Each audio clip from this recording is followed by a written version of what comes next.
When a brush fire broke out in an open field near Blue Mound, Texas, Kathy Enriquez was the only dispatcher on duty. She had immediately called out the local volunteer fire department. When one of them was injured at the scene, Lieutenant Mike Briggles did not report who it was over the radio, but Kathy suspected it was her 20-year-old son, Matt. He was unconscious. He was bleeding from the nose and the mouth. His helmet was cracked and broken, and the first thing that went through my mind was I'd killed Matthew Enriquez, one of my friends, one of my firefighters. Blue Mound Fire Department responding. Medical emergency. Pat couldn't relieve me. She's not trained to dispatch. I felt absolutely helpless. I wanted to run and scream. I wanted to get out of there and get to him. It's my child. But I couldn't. I couldn't leave. You all right? I was amazed that he actually lifted me and said, I need to get out of here. I was very glad that he was at least alive. There was a lot of fire around us, and it's moving a couple miles an hour. I needed to get him some medical attention real quick, but nobody could get to us. Okay. All right. He stood up by himself and got in the truck, and that was good enough for me. I was going to get him out of there and get him across to the command center. All right, you in? Yeah. Okay, we're going to get you out of here. Hurry. Okay, here we go. All right. You're good. Get you out of here.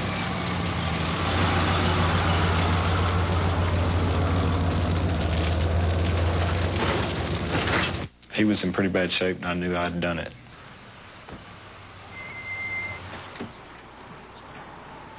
What happened, Mike?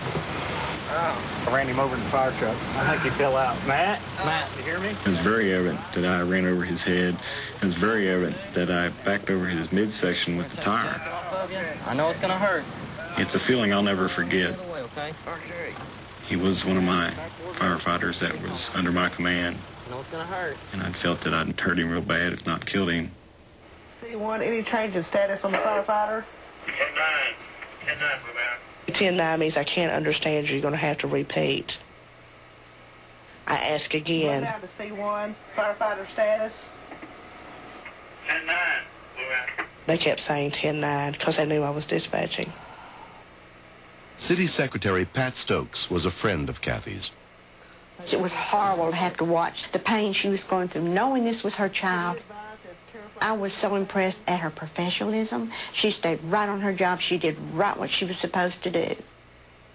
And there were tears. There was fear. It was just like you could cut it with a knife. But she was there. Matt's friend, regional ambulance paramedic Jim Davis, arrived within 10 minutes. I kneeled down next to him, and I asked him who he was, because I couldn't recognize him. He's ran over. What do you got? He's been ran over. He had blood coming from his ears and from his nose. Yeah. I need careful. He had a large abrasion across the lower part of his rib cage, and he was bleeding internally. And that's not so we can stop in the field. We can only slow it down. No, we'll take care of it. I'm not going to let you die. I was concerned he might not make it. While Mike returned to fight the fire, 20-year-old Matt Enriquez was taken by Care Flight helicopter to a nearby hospital.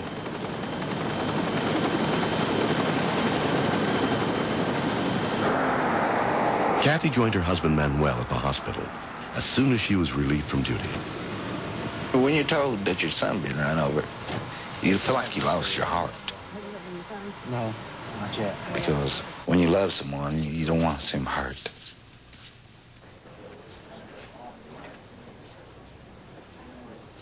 Matt. As soon as I walked to the door, he said, Mama. Sorry.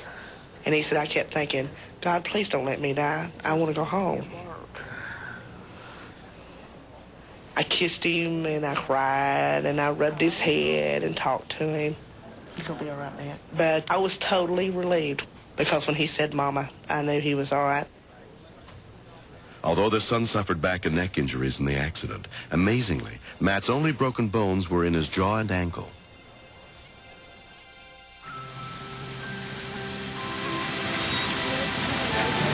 Feed the fish? It's probably catching that lake up there. You got to watch the back. In the months that have passed, Matt has been slowly recovering from his injuries. I still have a lot of neck pain and back pain, and my shoulder still hurts a lot. But other than that, I'm doing a lot better. No matter what. My family gave me a lot of support. My fiance helped me recover a lot. I've seen how much she really cared for me, and that if I was hurt or healthy or what, she'd always be by my side. 5 months after the accident, Matt and his girlfriend, Tabitha Jackson, were married. If you go through traumas like this, it makes your relationship stronger. You're more aware of how special it is and how precious it is and how fragile it is. We have to take each day like it's our last, because I could lose him at any time.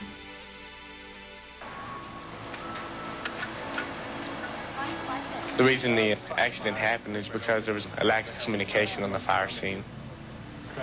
I should have told Mike that I was getting off and where I was going to be. But when we were wearing the helmet and the truck backed up over my head, it probably crushed my skull because it cracked the helmet. Just a shield. The mud helped out a lot also because it was an extra cushion. That's about all I did in my head. Without this, if I wouldn't have been wearing the helmet, it'd have killed me. Safety's first. Saved my life. Because if you get hurt, there's no way you can help anyone else out. It's your last time, ain't it? Yeah. Better be. Firefighting is dangerous. Accidents happen. Some are freak accidents, some are misjudgment, and some are just flat mistakes. Won't be the first time you got wet washing a truck, right? I'm still amazed that Matt is alive. Anybody that's run over by a fire truck shouldn't come out like he did. So you going to fireman school? So I'm very happy that he made it through that day.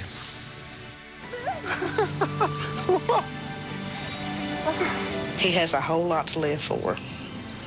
He knows that his family will stand beside him. It doesn't matter what he goes through. Stop it. There's a lot of good people watching out for Matthew.